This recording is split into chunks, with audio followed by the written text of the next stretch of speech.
Figure it out. Hello, this is Adam Koralik with Figure It Out Productions. The following video is part of our Quick Shoot series. Hey guys, it's Adam here, and welcome to part 2 of my third video game generation retrospective or recap, whatever you like to call it. The first part was about the generation as a whole, and part 2 will be about the Nintendo Entertainment System. I believe this is the fourth most successful console in history. The first ones being the PS2, the PS1, and then the Wii. So this making it Nintendo's second most successful. When I say successful, I mean in terms of sales, not quality of games or number of people who voted the best console of all time or anything weird like that. I'm talking about just sales, how many units it sold. The console was ridiculously successful, and it really, to me, is the first modern era console. And what I mean by that is that this console really set the ground rules and set the mold for what the world of the video game industry was going to be and how it was going to work. They added policies like basically blocking out pirate carts and basically deciding to distribute in the 3 primary regions, meaning Japan, North America, and Europe. Deciding, how to market to a whole new generation of people and how to take it from just a fad, but to something you would socially accept as a new form of entertainment, right there with music, movies, and art. Now, to understand the beginning of that, let's first talk about the Famicom. Now, this is the Famicom. While it looks drastically different, this is the same machine as this. There are certain differences, which I will talk about, but basically they released this in Japan in 1983. And it did pretty well, and they wanted to bring it to North America, but at 1983 would have been the worst possible time because the 1983 video game crash had just happened. Nobody wanted new consoles. It wouldn't have been a good idea at all to bring this out at that point. So they said, okay, we'll go back to the drawing board, we'll make some changes, we'll make some improvements, etc., and we'll get this set up for a North American release. Now, there was a lot of things they did, and I want to break down some of those right now. Obviously, the design is very different. That's for a few reasons. One, they thought this looked too much like a cheap little toy. And it's ironic because being a toy is what helped it, but we'll talk about that in a bit. So they wanted to make it look more serious. Make it look like something that would make sense in your home as a legitimate electronic device and not so much just a little quirky toy. Obviously, one of the biggest changes they made was the cartridges. The cartridges originally for the Famicom were much smaller. Okay, that's what goes in there. Whereas these cartridges were much, much bigger. Not physically, but also as far as the number of pins. There's only 60 pins in a Famicom game, and there's 72 in an NES game, and I'll talk about that as well in a little bit. Now, the most infamous change comes in the form of the way the cartridges are inserted. See, on a Famicom, the Famicom uses what's called a straight load. You take the cartridge, you put it in right into the motherboard. Makes a very clean, solid connection. Hence, the console is reliable and actually, works when you turn it on. The NES, they didn't do that. One of the things they wanted to change was that VCRs at the time were very, very popular. And they thought, okay, people take VCRs seriously as a form of entertainment. Let's kind of bring them over to this console with that logic in mind. So psychologically, it helps them get over, well, technically it's a video game console. Shh. You have to remember at the time, video game consoles were pretty taboo in North America. They made that change, and that would have been fine, except that the way they designed it specifically was very bad. See, it wasn't a straight load anymore. Instead, it had this mediator, now infamously called the 72-pin connector. And the way you have to imagine this, I guess, is you would take the cartridge, and rather than just stick it into the motherboard and have it play, you'd stick it into this thing, and then it would communicate down to imagine the bottom of my hand, and this being the other part of the motherboard. It had this thing in the middle, basically, that was a mediator. That, too, could work fine. The problem is, the way they designed it, you put the cartridge in at an angle, and then you have to push it down like you would on a VCR, basically. And that's how it was required to be connected in order to communicate with the system. That wasn't smart, because over time, the pins bend. And when they bend, they can't revert to their normal shape, and they can't read the contacts, and as a result, they don't work very well. Initially, the way they wanted to go about it was that they released a very small number of units in 1985. Okay, now the console didn't get a wide release until 1986. Almost a full year later, because I believe it was it was October of '85 that they put out the test units in New York City only, just to see how people would react, just to see if they would be interested. And what they found that people really loved it. People really liked what they were doing. And one of the things they did, and this is why I said it was ironic that they didn't want it to look like a toy, is they included a figure called Rob the Robot. Now, I don't have one of these. He wasn't sold with the console for particularly long, but they basically marketed it as a big toy. And this thing was just a fancy electronic device to make you understand how to use the toy. And then they weaned people off of that ultimately. And then like, oh, did you know that box you bought with Rob the Robot? You know, that also plays video games. Then eventually they just stopped selling Rob the Robot altogether and just sold the NES. It was a pretty brilliant strategy, actually. So they found that people really liked the console in '85 and said, all right, we're a go. And then in September of '86, they went for the full-on launch. And that's when most people got like the action set and stuff like that, which was very successful and very popular in North America. Now the console did get released in Europe, but did not see the kind of success over there that it saw here. But the point was that Nintendo was over there, and they were basically unifying the world under a certain market. And Sega followed suit with the Master System, of course, and Atari attempted to, etc. And that's still the model that we use today. Back in North America, the console was doing very well. And one of the reasons it was doing well is because Nintendo put in a lot of regulations into the console. Some would say too much, which we'll talk about in a moment. But basically, Nintendo had very strict rules when you were making games for their system. They had put this chip in that was very infamous called the 10 Nes chip. Now the 10 Nes chip was a security lockout chip. It's something the Famicom does not have, which was another one of the things they were very worried about, because part of what had made the video game industry crash at all was excessive amounts of pirate cards just coming out with no quality control. The NES 10 Nes chip, which was something Nintendo completely controlled, meant that they had a line of defense against hordes of shitty games coming out and ruining their good name. So with that in place, developers had to adhere to Nintendo's very strict rules, which included all sorts of things. Like, any company was only allowed to make 5 games a year. So some companies would make subsidiaries to make more games. For example, Konami made a company called Ultra so that they could release up to 10 games a year. Nintendo had the right to alter things in your game to make sure it got approved for their console. So if they saw something like, I don't know, like religious symbols, or if they saw excessive amounts of blood that they didn't approve of, they could go in and change it before they could approve your game on the console. Now, people didn't necessarily like all these rules, but the rules were necessary to ensure quality control in the industry. However, there were certain rules where they went way too far. They had a lot of monopolistic business practices with this console. They basically said, all right, we're the most successful console out there, okay? And Konami or whoever, you want to make games for us? Oh, that's cute. We'll let you, but if you do, you can't make games for Sega, Atari, or anybody else. So you better agree to that, otherwise you ain't making any money at Christmas. You know what I'm saying? And eventually that was ruled not really necessarily legal, and they couldn't do that anymore. So that too, for all the good and for the bad, the NES set a lot of the ground rules we still adhere to in the modern gaming industry. Now, after the Atari 7800 basically didn't work out, Atari reformatted themselves for game development. It basically became a third-party developer for a little bit before coming back with the Jaguar. They formed a new company called Tengen, or Tengen, depending on how you like to pronounce it. And that company was Atari. And they just made certain games for the NES, but they did not like Nintendo's like 5 games a year rule. They didn't like a lot of the strict control that Nintendo had over certain things, and they wanted to get around that. And they found probably the most creative way to do it. See, this is what a typical NES game looks like. This is one that's the normal shell that a lot of us recognize. This is one that's been approved by Nintendo. It has that seal of approval on it, meaning Nintendo said this game is fine, we approve of this. Tengen didn't. What they would do is they eventually, there's a long, great video by the gaming historian about all this with all the great details, but the super short version is Tengen found a way to basically steal and reverse engineer the 10 Nes chip. Now the 10 Nes chip, I should have mentioned this before, there is a chip inside of every cartridge, and that chip has to communicate with the 10 Nes chip. If it does not, the game will not read. Now we understand now in the future it's actually really easy to disable the 10 Nes chip inside the console, and then it's never a problem.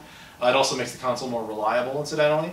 But that isn't stock, and when it's not stock, you have to work with that problem. You have to deal with it. And then they released a bunch of these. These are 10-gen cartridges. Now you'll notice they're a different shape.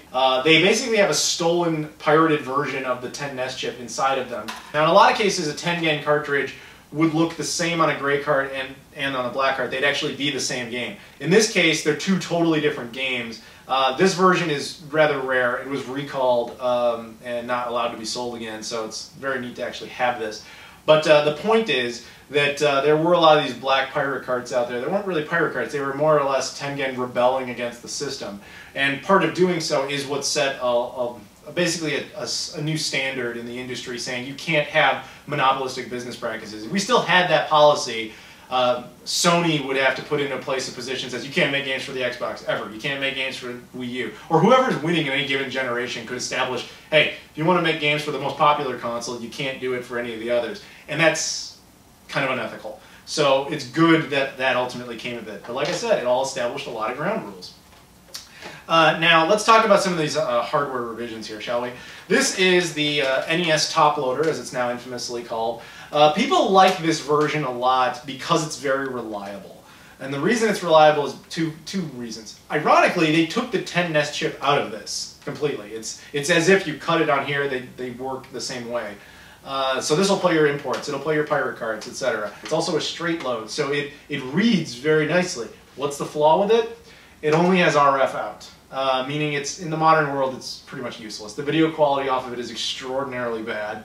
It can be modded for other video outputs, but mine has not had that done. I really picked it up just as a nice little collector's piece there. But it's a lot of people really like that version of the console. However, these versions, despite the fact that they also have composite out, if you put in the blinking light win, if you do an RGB or perhaps even HDMI mod, which yes is possible, though they require extra parts, then you really have the ultimate NES here. On this, over here though, you might notice this big red box thing.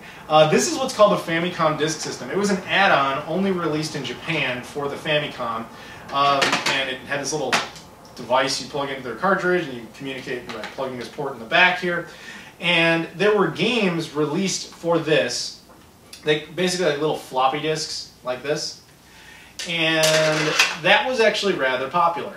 I mean, unless I'm missing a piece, I really don't like the way the Famicom disk system sits on here. There's nothing connecting it. Like, it's just gravity is all it's holding it there. There's nothing, there's no like mold here to sit the Famicom in there. Not the best design. Not that it really matters, but nevertheless, very cool to have that and show you guys that. But for all intents and purposes, despite how crazy this thing looks, it's this. So now I want to take, well, let me show you a couple other things before I tell you a little personal story here. One thing I really want to show you is the Game Genie.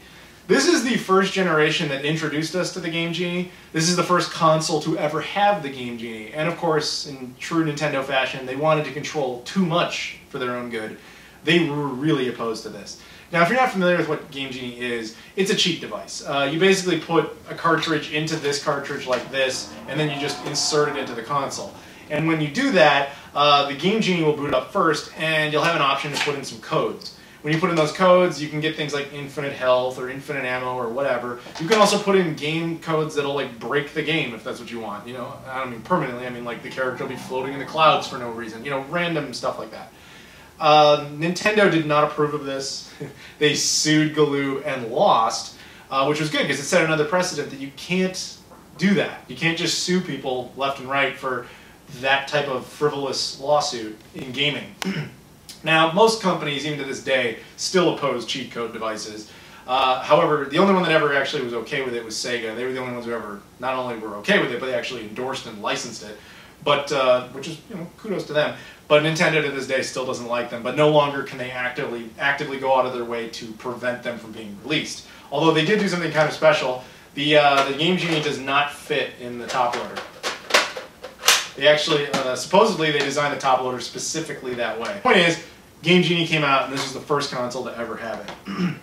So now, before I show you more of these games and talk a little bit about them, I want to talk about my personal experience with this console. This console is special to me for one very specific reason, which is this is the first console I ever saw in my entire life. Ever. Not the first I ever played, but it was the first I ever saw. And I still remember it. It might actually be my first memory. I think I might have been 3 years old. I can't imagine I was any older. Maybe 4. Maybe I had like just turned 4. I couldn't have been much older than that. So what I remember is a lot of my cousins coming over, who they would have been between the ages of like 6 to like 12 at the most. I remember them coming over, and they were all excited about something. And they ran down to the basement of the house, and they rigged up an NES. And they started playing Paperboy. Paperboy was the first game I ever saw in my life. And I still remember this. I still remember being in the basement and seeing that shit for the first time. Never seen a video game before. Now, they didn't let me play it. It's fine, whatever. But it resonated, obviously, because here we are talking about it. I never owned one for like the longest time. See, what would happen was every, you know, like, I think it was like Christmas Eve or every random time, whatever, we would go to my cousin, one of my cousin's house. I had a cousin who was really into the NES, and I would go to his house, and that's where I would play the NES. I would play it whenever I was there. I would play whatever he had, and we would just try stuff out, and I had a lot of fun doing that, but I never owned one until, God, it might have been sometime in like the late 90s, I think it was. I think it might have been like 97, 98, something like that, where I was in a Funko Land, which is one of the companies that eventually merged to become GameStop. I was there, and they were clearing out used NESs because they were basically trying to make space for, at that time, 5th generation stuff, getting into the used market. Because they knew 6th gen was right around the corner. So they were getting rid of NESs for relatively cheap. And I thought, you know, dude, I've never had one of these. I've enjoyed playing on it. Maybe I should get one. So I picked it up. And I bought a few different games for it. But the truth is, I didn't play it that much from that point on. Like, I had one finally, but I didn't play it a whole lot. And I think it's because I had kind of already played everything I kind of wanted to play. So it basically just sat there for the longest time. And I kind of regret that. I kind of wish I had played it more, but yeah, it is what it is. So let me talk about some of the games I did play and some of the stories I have. So I'm going to show you this stack of games. Now, I first need you to understand, I have way more games than this. Like way more, which I'll talk about in a bit. But I'm just going to show you ones I either have something to say, I have some sort of story about. I know there's going to be people who'll be like, well, where's this game? Why didn't you talk about that game? That's my favorite game. Why isn't it in there? It's like, dude, it's not there because I didn't play it or I don't have it. Like, I can't. Sorry. You know, it's not. I'm not saying these are the best fucking games ever and avoid all the rest. I'm just saying, if I don't have it or I haven't experienced it, I can't really say much about it. Otherwise, we'd be here all damn day. But let's start with these. First one I want to talk about is Teenage Mutant Ninja Turtles. It's not a very good game, honestly, but this is one of the games I remember the best, especially the sound effect of the health sound effect when you're like almost dead. I don't think I'll ever forget that noise. Every time I would go to my cousin's house, every fucking time, I would want to play this. Even though I know that's incredibly masochistic, because it's a very bad game. But as a little kid, who wasn't going to stay at that house for particularly long, I could get through the first 2 levels, and that was more than enough for me. It was more than enough to satisfy me, and I had enough of a good time doing it. So that's what I will always remember about it. Of course, this one was made by Ultra, which, as I pointed out to you before, is one of Konami's subsidiaries, or was. Another game that I played there a lot, which is a terrible game, is Back to the Future. Shout out, October 2015. Woo! We're here. We're in the future.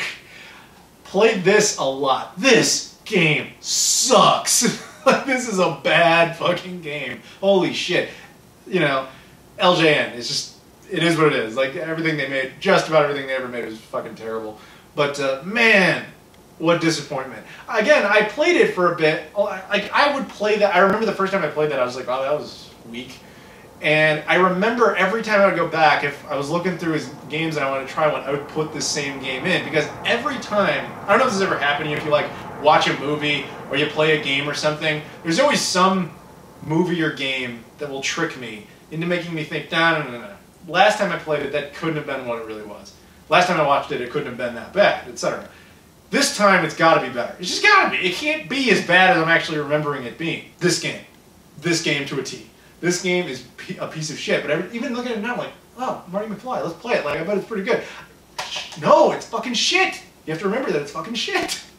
I don't know if you guys have any experience like that, but this game always tricks me into thinking, oh, it can't be that bad. No, it's that fucking bad. Next up, Castlevania. Of course, infamous game that a lot of people absolutely love. Funny thing about this game, though, is I wish I had more to say about it. See, I remember my cousin playing it all the time. I never played it back then. I remember him playing it all the time. I remember watching him play it all the time. But unfortunately, I just don't really remember any of the details about it. Obviously, it's a very well-respected game that a lot of people love. But, yeah, I know that's not the best story, but it's all I remember about it. Now I've got, of course, well, you saw the gold cartridges, I'm sure. Legend of Zelda and Legend of Zelda 2, or Zelda 2, The Adventure of Link. Funny thing about these, and confession time, I did not play these until last year.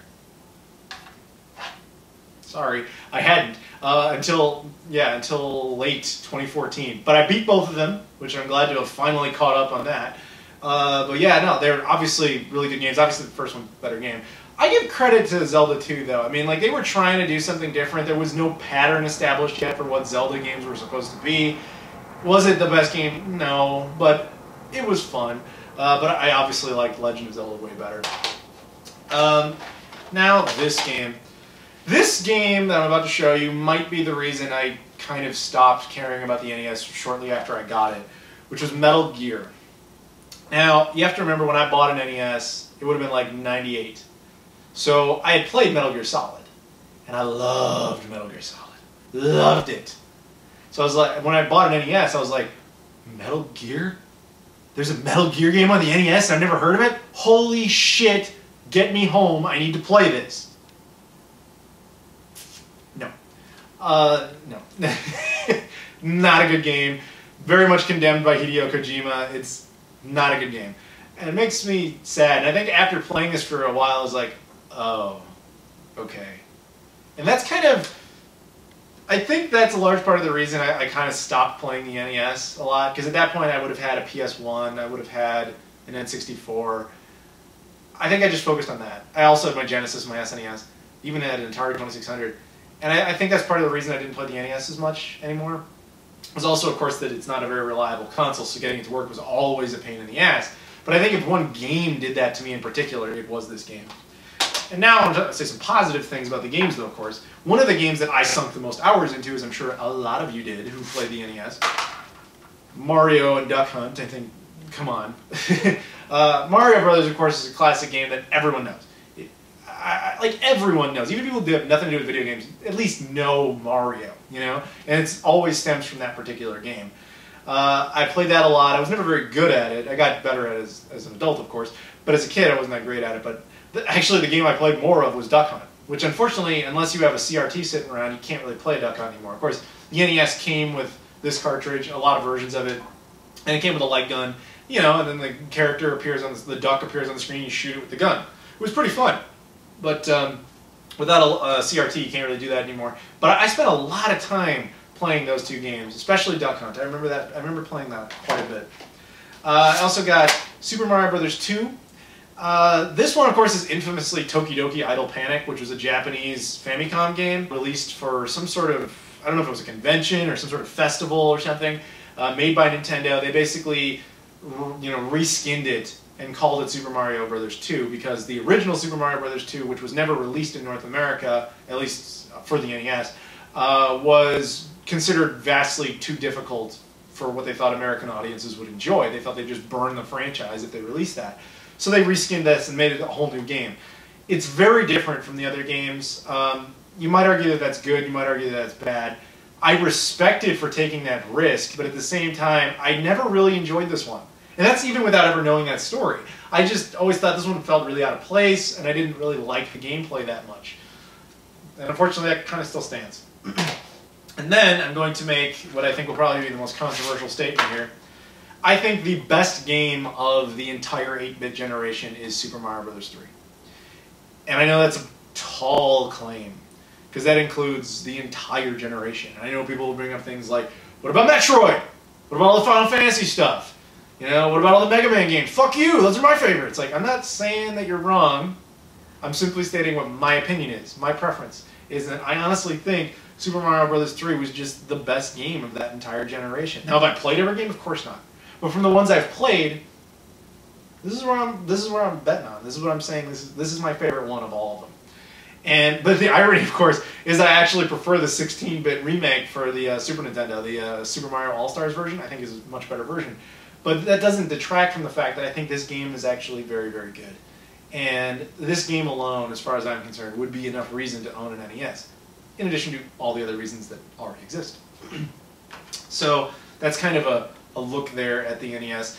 It's a console that I respect the hell out of for all of the great things it did to the industry, but I can't lie, man. I didn't, even now, I still don't gravitate towards it. It's not a console I ever fire up. It's not a console I ever really feel any great desire to play. Now, there's two real reasons for that. One is that the video quality is horrific. However, updating it for RGB, I may be in the works on something there, wink wink, nudge nudge. But also getting it to work is a pain in the ass. Now, I've addressed that one with the blinking light win. So if I combine those two, maybe I can go back and re-experience the NES. But despite this being the first console I ever saw, it's not a console I have a whole lot of gaming nostalgia for. But I am more than willing to go back and check on it again. Because I really would like to experience the NES the way that a lot of people did. Because this console touched a lot of people. You know, it really meant a lot to so many people. It's the console that really birthed, again, I keep saying it, but it really is true. It birthed the current gaming generations. The whole industry has this console to thank. And on a more personal level, I have it to thank because, like I said, not only was it the first console I ever saw, but now I actually own that console. This bottom one right here, and I can tell because it has this little chip in it on the lid. This is the same console that my cousins all brought to my house that day back in what it must have been like 1989. They came over and played, and this is that exact one. And I only know that because it was my cousin's. This is the one I played on all the time at his house. A few years ago, he had moved, or he was moving, and he just decided he didn't need any of this shit anymore. That's how he described it. He's like, I don't really care. And he gave me it. He gave me all his games. So I have a big collection of NES games, and I want not only to thank him for that, but there is something just neat about that to me. The first video game console I ever owned is right here in my hands, in my possession at this very moment. And as someone who really loves consoles, that is awesome. So that's it, guys, on the NES, I think. Thank you very much for watching. Please stay tuned to part 3, which will be on the Sega Master System, a console that did a lot better in Europe than it did here in North America, but we'll talk about that in a bit. Thank you very much for watching, everybody. I'll see you all later.